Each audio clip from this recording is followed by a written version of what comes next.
যুবক ছেলেদের কাছে আমার এটা অনুরোধ, নওজোয়ান, তোমরা যদি অব্যাহত গুনাহ নাফরমানির মধ্যে ডুবে থাকো, তাহলে আগামীর ইসলামের জন্য লড়বে কে? সারাদিনে যদি এক ওয়াক্ত নামাজ পড়তে তোমাদের মন না চায় প্রিয় ভাই, আল্লাহকে সেজদা দিবে কে? তাই না? নবী সাল্লাল্লাহু আলাইহি সাল্লামের 23 বছরের চোখের পানি রক্ত ঝরা দিন এই জমিনে বাস্তবায়ন করবে কে? তাহলে আমি এজন্য অনুরোধ করছি, আমরা প্রত্যেকে ইনশাআল্লাহ আল্লাহর দিকে ফিরতে চেষ্টা করি। আল্লাহর দিকেই ফেরা দরকার আমাদের। ছেলেরা, আমি তোমাদের কাছে অনুরোধ, বাবা, তোমাদের যাদের চুল বেঈমানের মতো, তোমরা এই চুল সমান করো। প্রিয় ভাই, এই নষ্ট এই জিন্দেগি ছেড়ে দাও। নারী ছবি, নাচ গান, উলঙ্গ দৃশ্য, এটা মুমিনের জীবন না। আমাদের নবী সাল্লাল্লাহু আলাইহি সাল্লামের চাইতে সুন্দর এই গোটা কায়নাতে কেউ হয় নাই। অতএব তার সৌন্দর্যের চাইতে সুন্দর কিছু হইতে পারে না। তো আমার বলার উদ্দেশ্য হলো এই কথাটা, এই কুরবানি একটি ওয়াজিব ইবাদত, হজ ফরজ ইবাদত, যাকাত ফরজ ইবাদত। তাহলে ফরজ, ওয়াজিব এবং সুন্নতে মুআক্কাদার মধ্যে মুমিন ঘাটতি করতে পারে না, ঘাটতি করার কোনো অনুমতি নাই।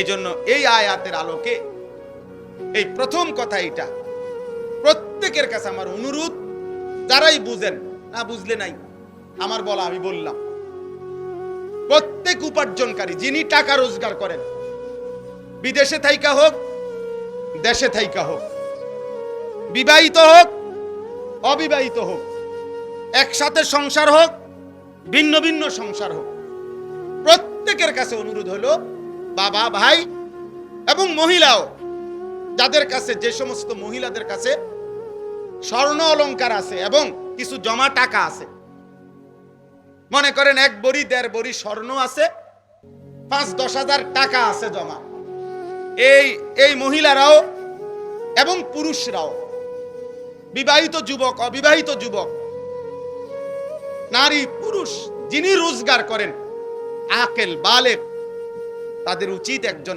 আলেমে দ্বীনের কাছে, একজন মুত্তাকি আলেমের কাছে জিজ্ঞাসা করা যে হুজুর, আমার এই সম্পত্তি, আমার জমি আছে মোটে দূর, আমার ব্যাংকে জমা আছে এত, আমার ঘর বাড়ি মিল্লা, আমার ব্যাংক ব্যালেন্স এই টাকাটা আছে, এই আছে, এই আমনে আমারে হিসাব কইরা বলে দেন, আমার উপরে যাকাত ফরজ কিনা, আমার উপরে হজ ফরজ কিনা, আমার উপরে কুরবানি ওয়াজিব কিনা। প্রত্যেকে যদি একজন একজন যার যার সুবিধা মতো একজন আলেমে দ্বীনের কাছে জেনে নেন, আপনার জন্য সহজ। আমি বুঝি নাই, আমরা গ্রামের মানুষ, হুজুর আমরা কোন রকম দিন আইনা দিন, আমরা এত ফেস করলে হবনি, এই সমস্ত বাটফারি কথা, সিটারি কথা, এগুলা বললে হবে না। আপনি বুঝেন না, গ্রামের 14 গোষ্ঠীর যত ফ্যাঁস আপনি সব বুঝেন। চা দোকানে বুড়া বেড়ার গপ শুনলে মনে হয় যেন বেড়া গোটা পৃথিবী চালা। হ্যাঁ, এমন লম্বা লম্বা কথা কয় যেন গোটা বিশ্ব বুদ্ধি হেবড়া। উনি বলে বোঝে না, আখেরাতের বেলায় আসলে কিচ্ছু বোঝে না। আর গ্রামের যত গন্ডগোল করা দরকার সব উনি বুঝে।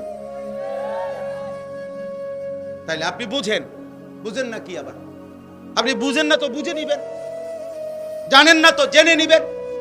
আল্লাহর এই জমিনে মানুষের দ্বীনি রাহনুমাই, দ্বীনি পথ প্রদর্শনের জন্য সর্বযুগে আল্লাহর কুদরতি নিজাম, এটা কোরআনে আছে। আল্লাহ প্রত্যেক যুগের মানুষের জন্য উপযুক্ত আল্লাহ তাআলা পথ প্রদর্শক, ভয় প্রদর্শনকারী, দ্বীন ও ঈমানের বুঝাইয়া দেওয়ার যোগ্যতা সম্পূর্ণ আলেম, খোদার কসম, সূর্য উঠলে এই জমিনে আল্লাহ তাআলা ব্যবস্থা রাখবে। ছিল, আছে, থাকবে। এজন্য উলামায়ে কেরাম, কোরআন, ইসলাম, সুন্নাহ, এটা কিয়ামত পর্যন্ত ছিল, আছে, থাকবে।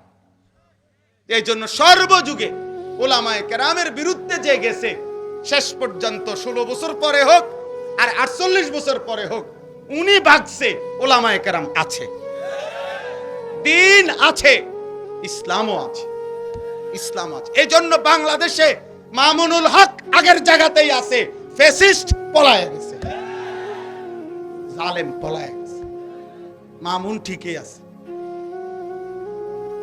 এজন্য এটাই বাস্তব যে দিন শিখেন, আল্লাহকে চিনেন, আখিরাতকে বুঝেন, নিজের ঈমান, নিজের আমল, নিজের আখিরাত সুন্দর করেন। আগামীর পৃথিবী যুদ্ধমুখর পৃথিবী, আগামীর পৃথিবী যুদ্ধমুখর পৃথিবী। অল্প কথায় লাগিয়া যায়, অল্প কথায় সামান্যতেই লাগিয়া যায়, দামাদাম প্রত্যেকে অস্ত্র খুলে ফেলে, ট্রিগারে টিপ দিয়া ফেলে। অর্থাৎ এই সময়ে হিম্মত, ঈমান, মহান আল্লাহর সাথে সম্পর্ক ছাড়া মুমিনের বিজয় আসবে না। আমাদের ফিলিস্তিন, আমাদের আরাকান, আমাদের কাশ্মীর, কোনটারই সমাধান ওই ইউরোপ, জাতিসংঘ, ওই বেঈমান কারো বুদ্ধিতে পরামর্শ হবে না। আমাদের আল্লাহই আমাদের সমাধান, আমাদের রক্ত, আমাদের শাহাদাত, আমাদের জিহাদ, এটাই সমাধান। এই জন্য আমি সবার কাছে অনুরোধ করছি, সামনের কুরবানি প্রত্যেকেই মাসআলা বুঝে, দিন বুঝে পালন করবেন। আর শেষ কথা হলো, ইন্নামা ইয়াতাকাব্বালুল্লাহু মিনাল মুত্তাকিন। আল্লাহ একেবারে আদম আলাইহিস সালামের জামানায় বলে দিছে যে গুনাহ থেকে পবিত্র থেকে যে ইবাদত করে, আল্লাহ কেবল তার ইবাদত কবুল করে। এজন্য যাকাত, হজ, কুরবানি, নামাজ, রোজা, সাদাকা, জিকির, তেলাওয়াত, সবকিছু বান্দার যেই কোনো নেক আমল আল্লাহর কাছে যদি কবুল হইতে হয়, তাইলে গুনাহমুক্ত হইতে হবে, হারাম থেকে মুক্ত হইতে হবে, গুনাহ থেকে মুক্ত হইতে হবে। মানুষের স্লোগান আর আল্লাহর কবুল এক কথা না, কথা বুঝেন না? আপনার টাকা, সুদের টাকা আপনার কোরবানি দিছে, হবে না, হবে না, কবুল হবে না, আর শাজিমে যাবে না। আমনে মসজিদে, মাদ্রাসায়, অমুকখানে তমুকখানে 50,000 টাকা দিছেন, কিন্তু টাকা যদি হয় হারামের, টাকা যদি হয় সুদের, টাকা যদি হয় ঘুষের, টাকা যদি হয় কিস্তির, তো সেটা আসমানে যাবে না, সেটা কবুল হবে না। স্লোগান মিলতে পারে, বুঝেন না কথাটা? জনাব অমুক 30,000 মার হাবা, মার হাবা, এটা ঠিক আছে, মারও ঠিক আছে, হাবাও ঠিক আছে, কিন্তু আরশে আজিমে যাবে না। আসমানে যাইতে হলে কি হইতে হবে? হালাল হইতে হবে, পবিত্র হইতে হবে, গুনাহমুক্ত হইতে হবে, গুনাহমুক্ত। অতএব গুনাহমুক্ত ইবাদত, আমার নামাজ, আমার রোজা, আমার হজ, আমার যাকাত, আমার সব কিছু যেন আল্লাহ এবং তার রাসূলের নির্দেশনা মতো হয়। আল্লাহ আমাদেরকে তৌফিক দেন, কবুল করেন। এই সাউতুল হেরা মাদ্রাসা আল্লাহ তাআলা কবুল করে নেন, এবং ইত্তেহাদুল উলামা পরিষদকে আল্লাহ কবুল করে নেন। এখানে অনেক শ্রদ্ধেয় ব্যক্তিবর্গ এসেছেন, এলাকার উলামায়ে কেরাম এসেছেন, সর্বস্তরের যারা আসছেন, যুবক ভাই, আবারও বলছি তোমাদের কাছে আমার শেষ অনুরোধ, ভাইয়া নামাজ পড়ো, প্রিয় ভাই নামাজ পড়ো, ফজরের নামাজ পড়ো, ফজরের নামাজ। আমি আমার জীবনে সবচেয়ে বেশি এই কথা বলছি আমার ওয়াজের জীবনে, যে ফজরের সেজদাতে মুমিনের বিজয়, ফজরের ওয়াক্তকে বিজয়ের সময় বলে। এই জন্য এই শনিবার দিন ওইটা আবার প্রমাণিত হয়েছে। পাকিস্তান এই শেষ আক্রমণ করছে ফজরের নামাজের পর, আপনি খবর শুনেন, সব খবরে আসছে। শনিবার দিন শেষ ফজরের নামাজের সালাম ফিরাই নারে তাকবীর আল্লাহু আকবার বলে আক্রমণ করছে। পরবর্তী 3 থেকে 4 ঘন্টার মধ্যে বুড়া আব্বা ফোন দিছে, থামো। বুঝেন না? আমেরিকার বুড়া বেঈমান ফোন করে দিছে, থামো থামো থামো, পারতা না, পারতা না, পারতা না, থামে লাও। এইবার ভারতে গিয়ে বে বে, হ্যাঁ, গত 15 বছর তো আমরা শুনছিলাম অনেক কিছু, অনেক নাকি শক্তিশালী। এইবার তো প্রমাণিত হয়েছে যে বেঈমানের শক্তি কলিজার মধ্যে বলতে কিচ্ছু নাই। এজন্য ইনশাআল্লাহ বাংলাদেশের জমিন থেকে আমরা বলি, আমার দেশের নওজওয়ানরাও লাগলে এইবার আর তোমরাও পারবা না ইনশাআল্লাহ।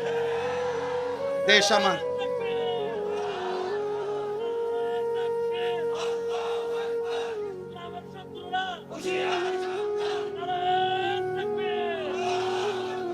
এজন্য ইনশাআল্লাহ আমরাও রাজি।